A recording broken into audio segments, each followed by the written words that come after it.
Mas eu quero saber de você, quando começou a tua caminhada? Né? Você veio de família cristã, você se descobriu depois, na adolescência, como foi? Então, eu sou a filha mais velha, né, de 3 irmãos e a única menina também.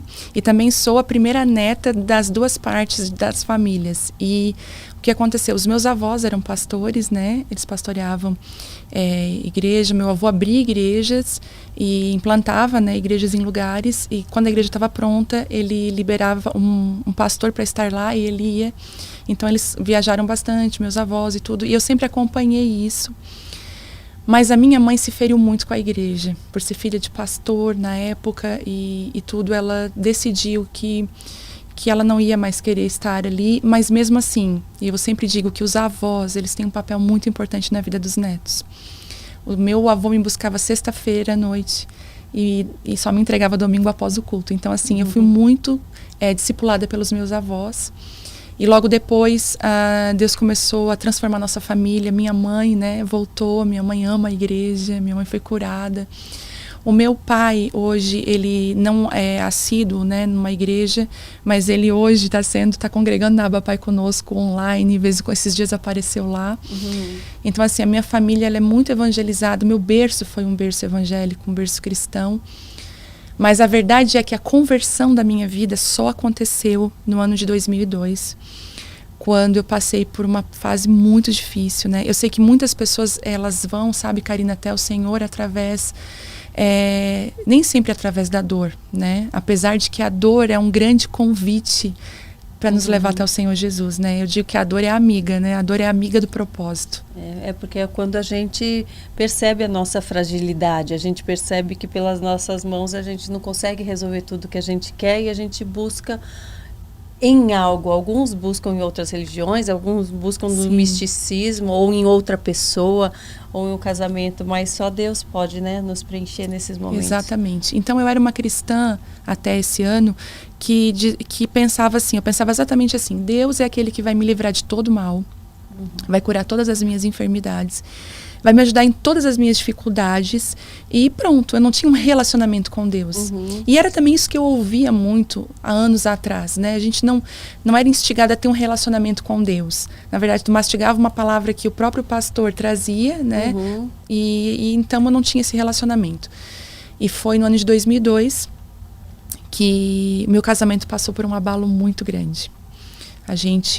Quando você se casou, você já se casou nos moldes cristãos, assim ou não? Então, você já não seguia tanto? Então, no terceirão, na minha formatura do terceirão, eu pedi para minha mãe pela primeira vez para ir num baile de formatura, porque até então eu nunca tinha ido, desde pequena, né, na igreja. Eu falei: mãe, a minha turma vai se formar e eu quero ir no baile de formatura. Minha mãe ficou muito apreensiva. Imagina. Hoje eu entendo o que ela deve ter pensado, mas ela foi muito sábia. Ela assim: eu vou fazer o melhor vestido e tu vai. E eu me impressionei, porque eu esperava ela dizer assim: não, tu não vai de jeito nenhum. E ela falou: eu vou fazer o melhor vestido e tu vai. Só que ela disse assim, que ela me arrumou. E ela disse que eu saí da porta de casa, dali ela já estava de jejum e ficou de joelho: Deus, eu só te peço que nesse baile ela não goste do que ela vai ver.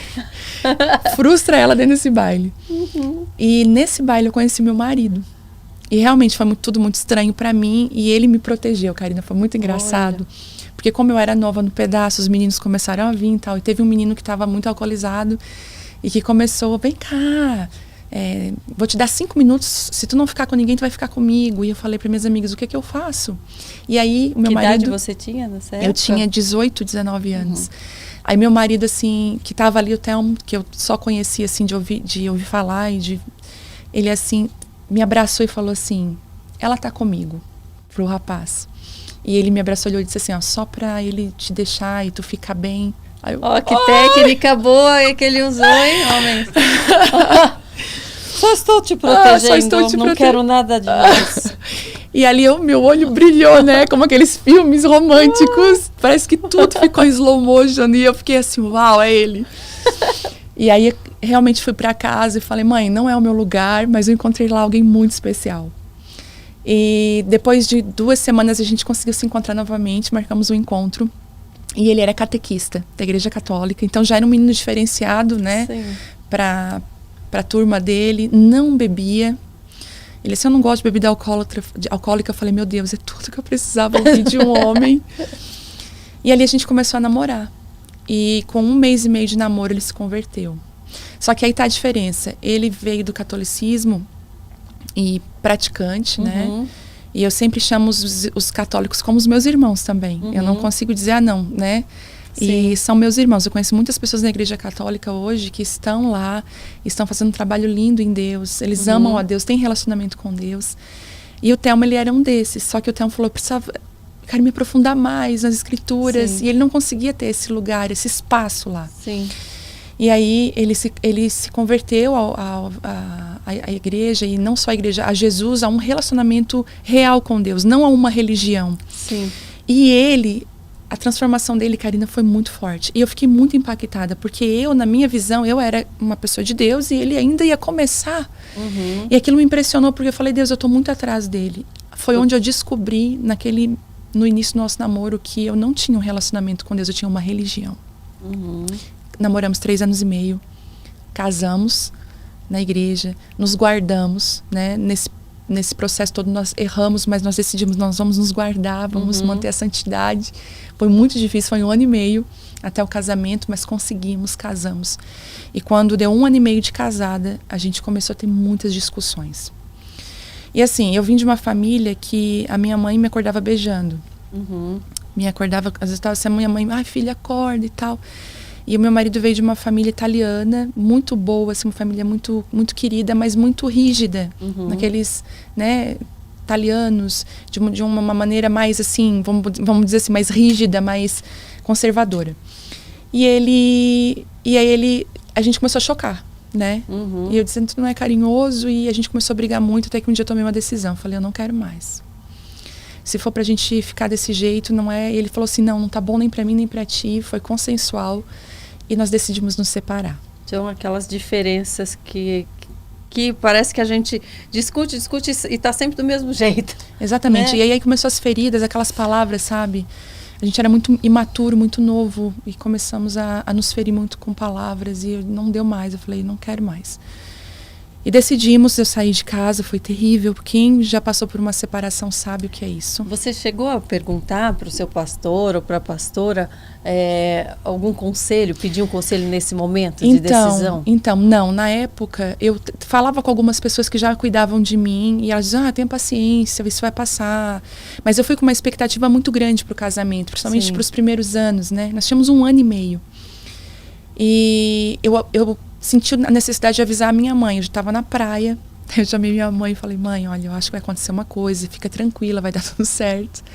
Mas acho que a gente vai se separar. E a minha mãe ficou meio assim, e ela disse assim, não, filha, eu te entendo, não é o nosso desejo, mas seja qual for a tua decisão, eu vou te apoiar. E aí, chegamos nesse dia, que a gente teve uma briga feia e decidimos, vamos nos separar. Sair de casa, que é terrível, né? Aquela sensação de morte, assim, de luto, um luto, porque tu não casa para se separar.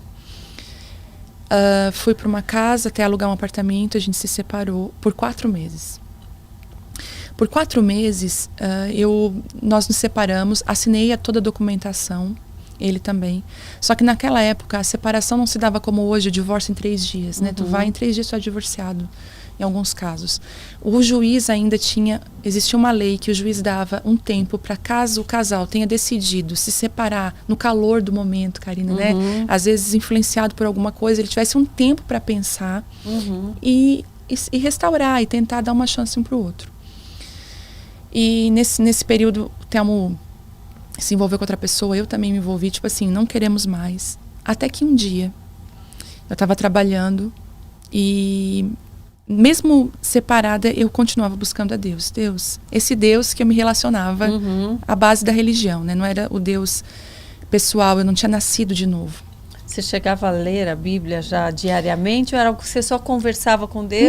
Não lia diariamente. Era uma coisa assim, Salmo 91, entendeu? Aquela Bíblia poeirada.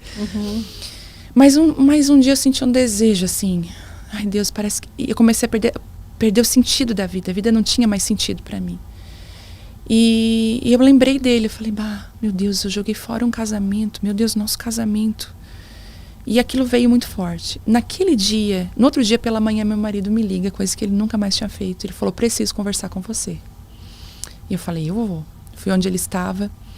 O papel não estava ainda não tinha sido, o juiz ainda não tinha homologado. Não, Tá. A gente só tinha assinado. Estava em processo. E nesse dia a gente conversou e ele falou pra mim por que aconteceu isso, eu não tô entendendo por que a gente casou pra se separar e tal. E ele falou, não tô conseguindo dar prosseguimento na minha vida. E eu falei assim, e eu tava assim com aquele vazio, mas eu não queria falar nada. E eu ouvia muito ele falando. De repente era inverno, né? O Sul tem um inverno bem rigoroso. Ele tava de touca, assim, eu lembro que eu tirei a touca da cabeça dele, olhei pra ele assim. E a gente se abraçou e chorou, nós dois compulsivamente, muito. Quando a gente chorou, eu não sabia que Deus naquele momento ali, ele já estava ligando a gente outra vez e trazendo à memória tudo aquilo que a gente já tinha vivido junto. E era aquele choro doído e todo aquele amor que eu sentia por ele, né, todos os anos que a gente namorou e que me fez ir pro altar com ele, dizer sim, aquilo tudo reavivou dentro de mim. Eu falei, Deus, ele é o meu marido, aquela sensação, sabe? E ele, a mesma coisa. Aí a gente parou de se abraçar, assim, eu enxuguei as lágrimas, olhei para ele e falei assim, e saiu muito espontâneo, eu vou te amar para sempre. Eu fiz como se fosse uma promessa, não importa se a gente não vai continuar junto, mas eu vou continuar te amando para todo sempre. E ele olhou para mim e ele disse, e como se ele dissesse assim, eu também. E ele pensou, mas eu te amo, ele falou. E eu assim, mas eu sei que agora acabou. E eu saí daquela sala, peguei minha bolsa, quando eu fui abrir a porta, ele veio por trás e fechou ela e disse assim, não vai embora, eu te amo, vamos dar mais uma chance. E aí eu olhei para ele. E aí eu conheci o Deus da segunda chance, né? E a gente decidiu, chamamos nossos pastores, chamamos nossos pais, chamamos nossos discipuladores naquela época e dissemos, nós vamos dar uma chance para o nosso casamento. Mas mal sabia eu que eu estava dando um start de Deus, numa transformação no nosso casamento, mas na nossa vida. Sim. E eu, que não tinha esse relacionamento com Deus, Karina, fui num culto, após ter dito sim para o casamento. E assim, eu quero dizer aqui que muitas vezes as pessoas romantizam a restauração. E oram, Deus, restaura o meu casamento, restaura o meu casamento. Gente, restauração dói demais. Restauração é renúncia. Porque Deus não vai reformar a tua história, Deus vai restaurar ela. Isso, e por que eu digo isso, né? Porque tem uma mesinha aqui, se a gente vai passar aqui 100 anos, né? Nós não vamos mais estar aqui, eu acredito, daqui 100 anos, nem eu nem você. Eu acho que... Eu acho que não, mas... não vamos só se mudar alguma coisa. Alguma coisa. Mas se alguém nesse prédio chegar aqui e dizer, nossa, é um prédio centenário, olha, achamos uma mesinha, e se alguém quiser ver ela toda feia, e vamos reformar ela. Talvez a equipe vai pintar da cor que quer, vai fazer amarela, com a base verde. Ok, você reformou a mesa. Ela vai ser usada? Vai. Mas, se alguém vir aqui com o entendimento de restauração, vai tentar, vamos pegar umas fotos, vamos pegar uns vídeos, né? Daquele podcast que tinha naquela época. E vamos ver a cor real daquela mesa e a funcionalidade dela, para que ela era necessária. E aí, então, eles vão reformar essa mesa, eles vão restaurar essa mesa de acordo com a origem dela e do propósito dela. Sim. Então, quando eu dizia assim, restaura o nosso casamento, restaura a minha vida, eu estava dizendo assim, Deus, não reforma. Sim. Né? Porque às vezes o nosso padrão é querer reformar, faz do meu jeito. Mas restaura conforme a origem, conforme o desenho que o Senhor fez lá em cima, quando o Senhor criou a Viviane, quando o Senhor criou a Karina, quando o Senhor olhou para o meu casamento, uniu eu e o Telmo, o Senhor tinha um propósito de origem, eu quero esse propósito. E isso dói. Porque Deus começou a tirar toda aquela reforma humana, a lixar, tirar pedaços e lascas, né? E eu lembro que na época Deus falou muito comigo sobre o primeiro casamento de Jesus o primeiro milagre de Jesus foi num casamento. E foi nas talhas improváveis de Caná, talhas de purificação. Se alguém dissesse assim, que o vinho novo, o melhor vinho daquele casamento vinha de uma talha, ninguém ia acreditar. Às vezes as pessoas iam dizer assim, como é que um vinho vem de uma talha que todo mundo lavou a mão e se lavou? E Jesus fez questão de dizer assim, ó, a minha restauração, o melhor que eu posso oferecer e aquilo que eu posso fazer vem dos lugares improváveis. E só que a talha, ela era uma peça de pedra que precisava ser lapidada, né? Ela precisava tirar lascas dela para que ela pudesse cumprir um propósito. E foi o que Deus foi fazendo com a gente nesse processo. Começou a tirar lascas de mim, lascas do meu marido. E eu digo que o evangelho tem muito pouco de conforto e muito de confronto. Uhum. Ele não te afronta, ele não vai te afrontar. Perdão. Ele não vai te afrontar, te machucar nesse sentido, mas ele vai te confrontar para uma mudança. E eu fui num culto, Karina, e eu tava de camisa branca, uma calça preta, e tava me sentindo muito culpada por tudo que tinha acontecido, sabe? Falei, ai Deus, essa ferida no nosso casamento, será que vai dar certo? A restauração tá muito dolorosa ainda. Nós nos machucávamos muito ainda com palavras, cobranças, né? Ó, isso e aquilo. E o pastor que estava ministrando era um argentino, nunca tinha me visto. Ele olhou para mim e falou, moça, vem aqui na frente. Eu falei, ai meu Deus. Era 28 de agosto de 2002. Eu falei, ai meu Deus, o que ele vai dizer? Ele vai me corrigir na frente, publicamente na frente de todo mundo. Eu tinha esse receio. Ele falou assim, eu vejo que Deus te tirou de um lugar de morte. Deus, alguma coisa na tua vida ia acabar e Deus conseguiu te resgatar na última hora. E Deus te deu uma segunda chance. Ele falou, mas não é sobre isso que Deus vai falar agora com você. Abre a sua mão. Quando eu abri a minha mão assim, como alguém que segura algo, ele falou assim, Deus está colocando uma espada pesada na tua mão. E a minha mão fez assim. E eu era muito cética, sabe, com essas coisas. Eu ainda sou muito pé no chão com as coisas de Deus. O sentir às vezes é muito perigoso. E eu falei, Deus, o que é isso? E ele falou, Deus vai te usar em muitos lugares. E essa mensagem. Só que eu tímida, envergonhada. Um casamento mais quebrado que arroz de terceira, vivendo um processo que eu não acreditava em mim, as pessoas ao meu redor também não acreditavam no que Deus poderia fazer. Só que aquele dia ali, Karina, Deus deu um start, e quando eu sentei naquela cadeira, eu já não era mais a mesma. Eu cheguei em casa, Deus falou assim comigo, eu quero que você fique sem televisão por 1 ano. Isso foi em 2002, então vai fazer o quê? 20 anos dessa experiência que mudou a minha vida. E seu marido também estava nesse culto? Estava nesse culto. E ele ficou assim, olhando tudo o que estava acontecendo. Porque até então ele era pessoa espiritual, eu não. E aí, quando eu cheguei em casa, Deus falou assim comigo, eu quero que você abandone a televisão por 1 ano, que você renuncie à televisão por 1 ano. E Deus falou assim comigo, eu queria que você passasse um tempo agora no quarto comigo, que você se ajoelhasse. Isso não era comum pra mim. E eu até estava no banheiro, eu aproveitei aquele momento, me joguei no chão. Quando eu me joguei no chão, eu fiz assim com as mãos e comecei a dizer, Deus, a minha vida agora é toda tua. Eu faço uma aliança contigo, eu sou tua. Todos os meus sentimentos, pensamentos, eu falei, a Viviane, ela é tua, eu me entrego, eu me consagro, eu sou toda tua. Quando eu falei isso, era como se um óleo denso do céu corresse nas minhas mãos, assim. E eu falei, meu Deus, o que é isso? Eu comecei a ter visões. Os meus olhos espirituais foram abertos. Os meus ouvidos espirituais que eu não ouvia, Deus, foram abertos. E eu comecei a viver algo em Deus muito forte. O meu quarto foi envolvido por uma presença de Deus jamais vista. E aí eu falei, Deus, claro, eu vou largar a televisão por 1 ano. E eu lembro que naquela época eu estava passando uma novela. Porque a internet não era assim tão disseminada. Então, sim, a televisão era hoje, né? A gente não dava com o celular na mão, mas a gente chegava em casa e ligava a TV. Tava passando uma novela e eu tava assim muito envolvida naquela trama daquela novela. E eu lembro que eu falei, Deus, como que eu vou fazer isso? Como que eu vou abandonar? E eu sei que amanhã eu vou sentir vontade, não quero fazer algo na minha emoção. E eu disse não. E Deus falou assim comigo, filha, a novela te discipula, a televisão te discipula. Quem vai te discipular agora sou eu. E Karina, sem saber, muito daquilo que eu vivia era influenciado por aquilo que eu via e ouvia. E aí o meu marido, quando eu falei pra ele, amor, eu não vou ficar, eu vou ficar sem televisão por 1 ano, eu fiz um propósito com Deus, ele pegou a antena, tinha aquelas antenas na época, ele quebrou a antena na minha frente e falou assim, então eu também vou ficar. Lógico que tá.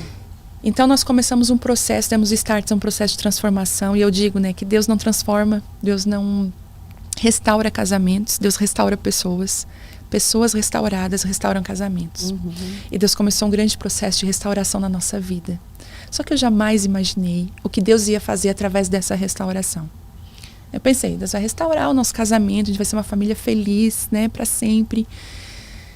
E aí, nesse processo de restauração, nós estávamos comendo uma pizza na nossa cidade, de repente chegava um pastor na nossa mesa, com lágrimas nos olhos, parava tudo e dizia assim, ó, eu estava ali comendo com a minha família.